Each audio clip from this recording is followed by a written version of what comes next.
एक खोटं बोलू बाई, दोन खोटं बोलू, दोन खोटं बोलू बाई, तीन खोटं बोलू. 12 चौकी वाडा, दारात गाडी घोडा, घोड्याला खायला पुरण पोळी, बाई रुपेरी थोडा. आडबाई आडोनी आडाचं पाणी काढोनी, कळशी भरते सोन्याची सून थोरा मोठ्याची. असं सासर नको ग बाई, नाव नुसतं मोठं, नाव नुसतं मोठं, ज्याचं लक्षण भारी खोट. पैलमा गणेश देवा, माझा खेळ मांडला, करीन तुझी सेवा, करीन तुझी सेवा, मला हवा करतार, चंद्रपोळी चोपडीत माझा संसार.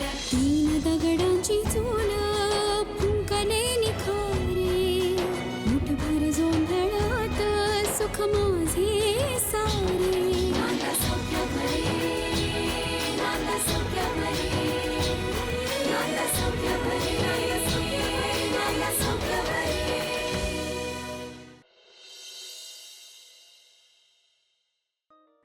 पोरीला त्यावेळेला जसं वाटलं, जे पटलं तशी वागली बिचारी. बहिणीचं नुकसान करणाऱ्यातली आहे का ती, सांगा बरं मला. बघ वच्छे, तुला सुद्धा पटलं की नाही? प्रत्येक वेळी स्वानंदीनं संपदेला सांभाळून घेतलेलं आहे, आठवतंय ना तुला? हो मग आठवतंय तर. अरे या वेळेला सुद्धा तिनं तसा प्रयत्न केला, पण भलतंच घडलं. तर तिला दोष देण्यात काय अर्थ आहे म्हणते मी. आई, दोष नाही देत आहोत, संपदा पण आमचीच मुलगी आहे. पण आज लग्नाच्या दुसऱ्या दिवशी ती माहेरी परत आली आहे, सासरी जायला तयार नाही, ही छोटी गोष्ट आहे का हो? अगं पण अंजली, स्वानंदीशी तुटकपणानं वागून संपदेचा प्रश्न सुटणार आहे का? मला तर बाई अंजलीने सांगितलं तेव्हा कळलं वसंतराव तिच्यावर फार चिडलेत म्हणून. पण पोरीने जाताना अजिबात दाखवलं नाही चेहऱ्यावर. घरी दोन्ही जावई आले होते, नीलचे आई वडील आले होते, मी देखील बाहेर काही दाखवलं नाही.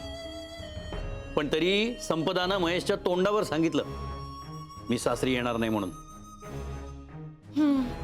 काही न बोलता निघून गेला हो महेश.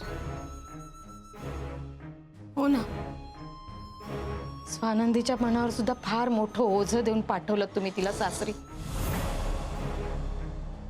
हळवी आहे हो पोर, त्या परक्या घरी कसा जीव लागेल तिचा, सांगा बरं मला. मुद्दामून कोणी काही करत नाही वच्छे हत्या. स्वानंदीनं चूक केली आहे, तिनं आता ऐकून घ्यावं. अरे पण वसंता, संपदा आज ना उद्या तिच्या सासरी जाणारच आहे. आपण प्रयत्न करूया ना. हा, आपण देशमुखांना भेटूया, त्यांच्याशी बोलूया. जन्मभर ती इथे राहणार आहे का? पण म्हणून तू स्वानंदीवर जो राग काढलास ना, तो मला अजिबात पटलेला नाहीये. बाबा, तुमच्या डोक्यावर ऑफिसचंही टेन्शन होतं, मला काळजी वाटत होती सगळ्यांची. हो का नाही उत्तर दे. तू सांगितलंस तिला सांगू नकोस म्हणून? स्वानंदी काय विचारतायत बाबा, सांग. खरं म्हणजे तू सल्ला दिलास? हं? एवढी शहाणी समजत होतो तुला, तू हा असला सल्ला दिलास न सांगण्याचा. बाबा, तुम्हाला त्रास झाला असता. आता काय कमी होतोय? मला अतिशय राग आलाय स्वानंदी. तुझ्याकडनं अपेक्षा नव्हती तू असं वागशील अशी. एक शब्द बोलू नकोस. डोकं फिरलाय? जन्मभर पोर मनाला लावून घेईल रे. मी काय म्हणते वसंतराव, पहिली चूक समजून माफ करावं पोरीला. संपदाचा स्वभाव विचित्र आहे, त्यापासून स्वानंदीला दूर ठेवा. संपदामुळे स्वानंदीच्या सुखी संसाराला दृष्ट नको लागायला. हो,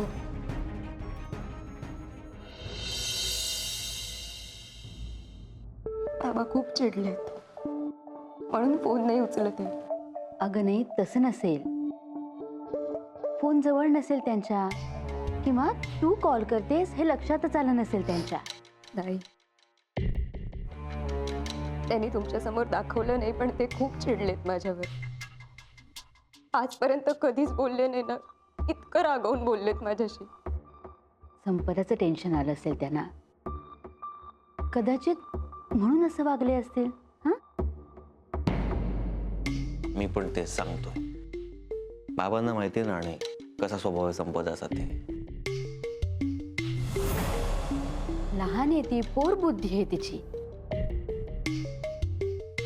हे बघ, हवं तर मी बोलते तुझ्या बाबांशी, पण त्या सगळ्या गोष्टी डोक्यातनं काढून टाक बाळा. नवीन आयुष्याला दोघं सुरुवात करताय. अशी रडून नाही ग, हसून करायची असते. हा आई, हो ती करेल सुरुवात हसून. तिच्या फॅमिलीचा प्रश्न आहे, तिला टेन्शन येणारच ना. अरे हो, टेन्शन येणारच.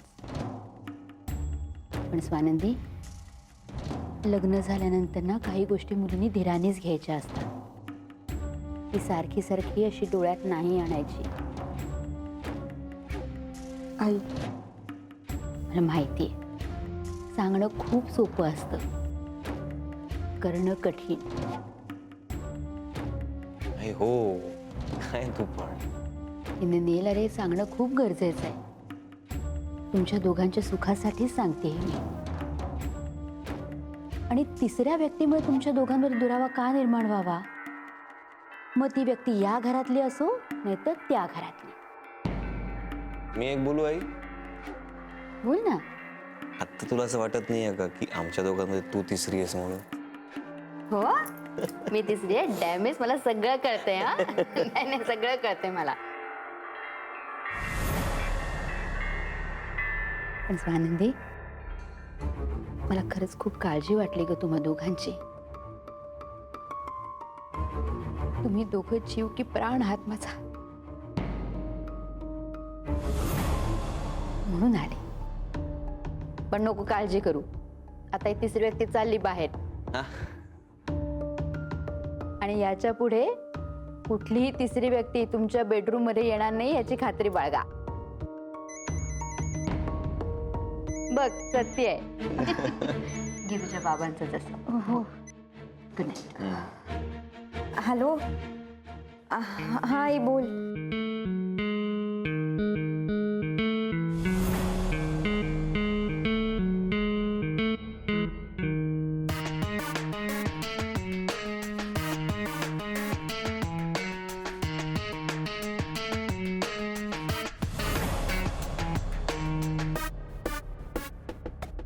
काळजी वाटत होती म्हणून म्हटलं बोलून घेऊ. फार उशीर नाही ना केला मी? नाही ग, झोपच येत नाहीये मला. ताई गेली का ग घरी? हो, ती गेली घरी. हे बघ बाळा, तू ना आता स्वतःच्या संसारात जीव रमव. इथली काळजी नको करूस. आई, ते जमणार आहे का मला? आणि बाबा रागवलेले असताना तर शक्यच नाही. अजूनही रागवलेत ना? नाही ग, पण काळजी वाटणारच ना. ललिताबाईंसमोर बोलता येत नव्हतं, म्हटलं तू काळजीत असशील म्हणून तुला आता फोन केला. बरं, आपण नंतर बोलूया. मी फोन ठेवते.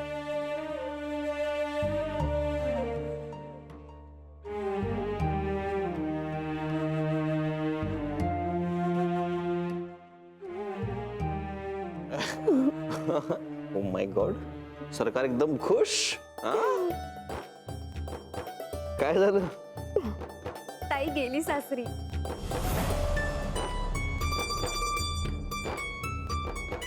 मी आईंना सांगून येते पटकन. ए ए ए ए थांब थांब थांब थांब थांब थांब थांब थांब थांब. तुझी ताई गेली, जाताना माझं भलं करून गेली. जायचं नाही. ए ए ए ए ए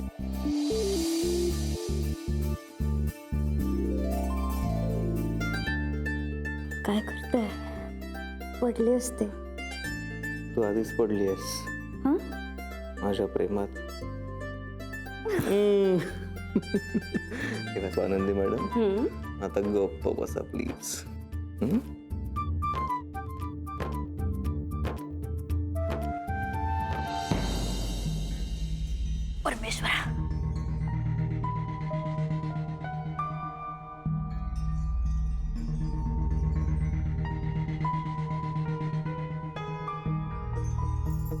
दुखतंय का ग फार? नाही आता बरंच बरं आहे. बहिणी हो, तुम्ही झोपला नाहीत? अगं पाणी विसरली होतीस. हो राहिलंच. थँक्यू. ललिता, हल्ली फार विसरायला लागलीस ना तू. वहिनी तुम्ही नाही का विसरत? अगं काही विसरले का मी? भैया साहेबांना फोन केलात का? हो केला ना. त्यानं विचारलं मी. म्हटलं नील आणि स्वानंदीला घेऊन कधी येऊ पाया पडायला. मग काय म्हणाले? काही उत्तर दिलं नाही त्यांनी. म्हणजे उत्तर द्यायचं टाळलं त्यांनी. म्हणजे मला असं वाटतं काहीतरी बिनसलंय त्यांचं. पण आता ते काय बिनसलंय हे त्यांना खोदून विचारण्यात पण अर्थ नाही. भैयासाहेब आहेत ते, संतापतील आणखी. जाऊ दे, कधीतरी त्यांनाच वाटेल ना तेव्हा सांगतील आपल्याला. हे बघ, तूही फार विचार करू नकोस हं त्याचा. हो आराम कर आता. मी जाते, मला जरा विरजण लावायचं आहे. होय.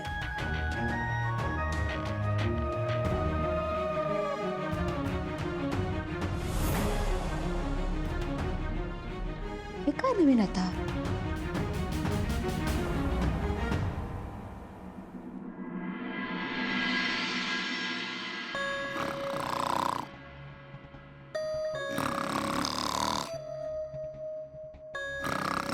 त्यात काय घोळ चाललेत? डोक्यावरचं छप्पर जायची वेळ आली. या माणसाला झोपा येत आहेत. अहो उठा उठा. काय सकाळ झाली? काळ रात्र व्हायची वेळ आली. घोरताय कसले? काय झालं? भैया साहेब नाराज झालेले आहेत. नाराज कसे होतील? साठे गुरुजी तर सांगत होते ते आपल्या सगळ्यांची आठवण काढतायत म्हणून. बहिणी म्हणाल्या मला असं. तर कोण खरं बोलतं आणि कोण खोटं कुणाच ठाऊ. बहिणींची साठी झाली की त्या भैया साहेबांची काही कळायला मार्ग नाहीये. नाही अगं, त्यांची साठी उलटून बरीच वर्ष झाली. जोक करण्याची वेळ आहे काही? नाही, खरं म्हणजे ही झोपायची वेळ आहे. मी बोलतो उद्या साठे गुरुजींशी. बोला आत्ता. आता मध्यरात्र उलटून गेले, सकाळी करतो फोन. आता त्यांना शांत झोपू दे आणि मला पण झोपू दे. Good night. कठीण आहे या माणसाचं. एक दिवस तर रस्त्यावर आणणारच आहे मला. सत्यच आहे. शी. घोरू नका हो. घर.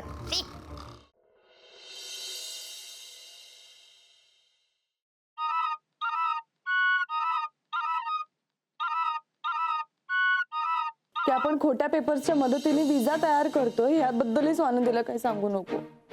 नीलने खोटे पेपर तयार केले. लग्न झाल्यावर मला कसं इंडियात एकटं राहावं लागेल म्हणून मी घाबरले आणि म्हणलं बघूया आपण एक प्रयत्न करून. नाही, माझा नाही विश्वास बसत आहे या गोष्टीवर. ठीक आहे, मग जा तुम्ही ललिता काकूंना विचारा. ललिता, संपदा प्रकरणात ललिताने नील आणि स्वानंदीला मदत का केली असेल? संपदा मला म्हणाली की गौरीवर पुसताना ललिताने तिची समजूत काढली. तिला म्हणे सगळं माहिती आहे. काय माहिती असेल तिला? काहीतरी गडबड नक्की आहे.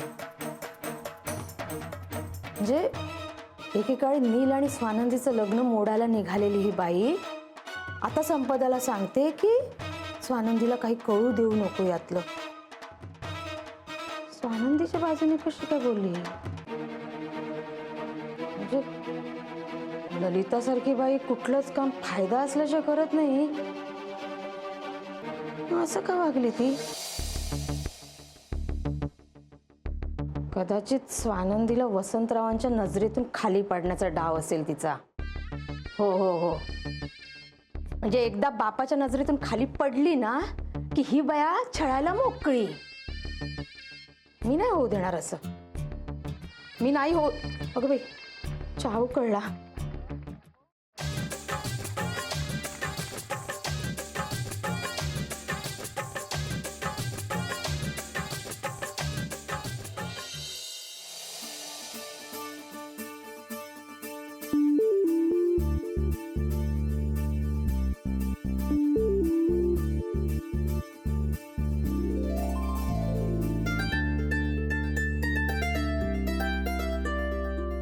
बरे 7 वाजले.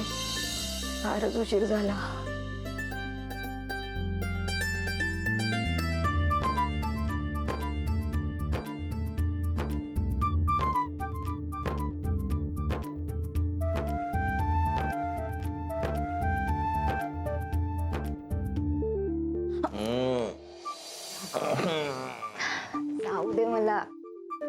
सकाळी सकाळी का जायची घाई करतेस तू?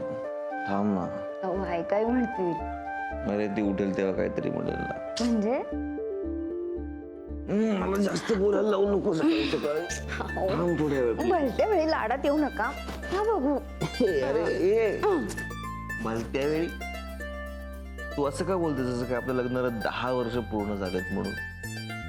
अजून 2 दिवस पण नाही पूर्ण झालेत म्हणून म्हणतो थोड्या प्लीज.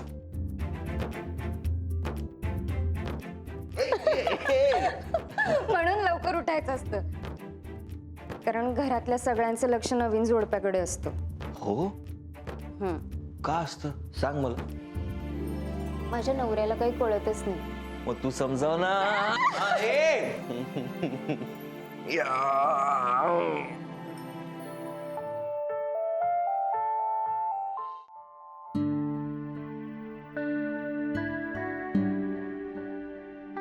गुड मॉर्निंग बाळू दादा.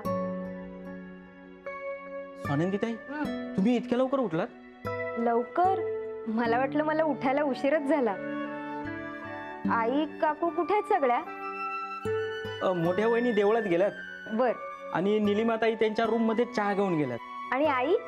त्या 9 वाजता उठतील. हो हा, दगदग झालीये ना म्हणून झोपल्या असतील. हो. आणि निलिमा बहिणी रूम मध्ये कशाला गेल्या चहा घेऊन? आम्ही दोघींनी एकत्र घेतला असता. अरे बापरे, अशी भांडी अशीच का पडलेत अस्ताव्यस्त? अहो स्वानंदीताई राहू द्या अहो राहू द्या, मी करतो. अहो ताई साहेब ओरडतील, मी करतो. मालक पण ओरडतील. कसं आहे ना स्वानंदीताई, आपल्या घरातले सगळे जण आपापल्या रूम मध्ये चहा घेतात.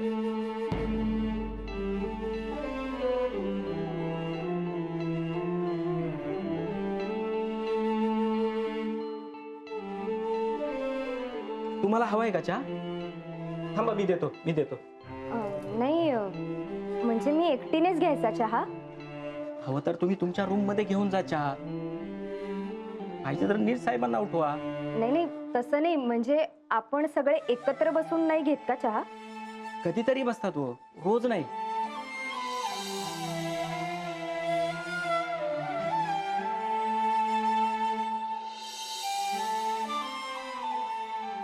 पण मला सांगा, तुमच्यासाठी नाश्त्याला काय करू?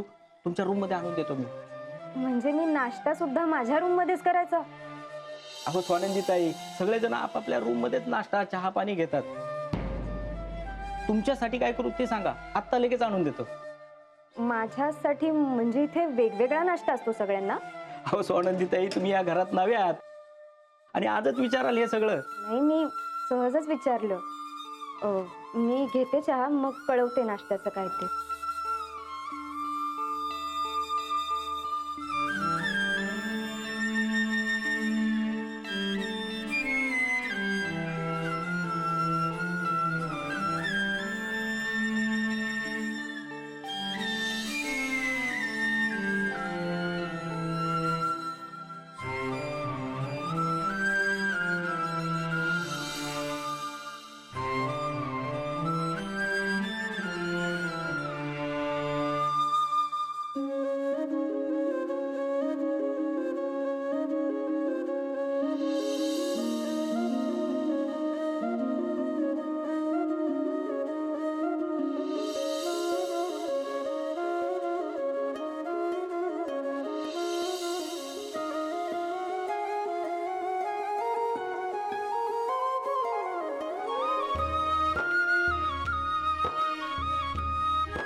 मी आपलं भविष्यात लिहिलंय ते सांगते हो स्वानंदी.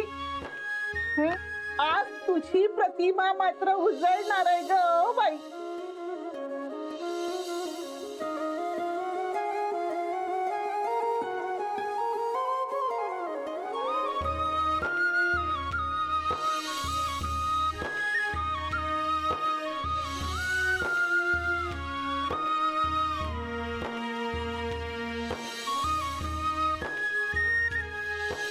काय घातलंय तुम्ही?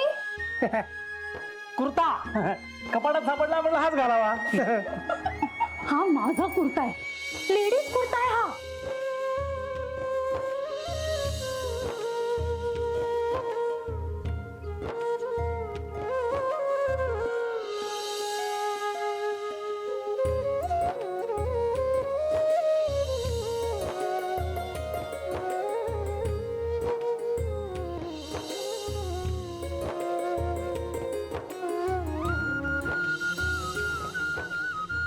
आज मी नाही आहे तिथे. माझी आठवण येत असेल ना सगळ्यांना.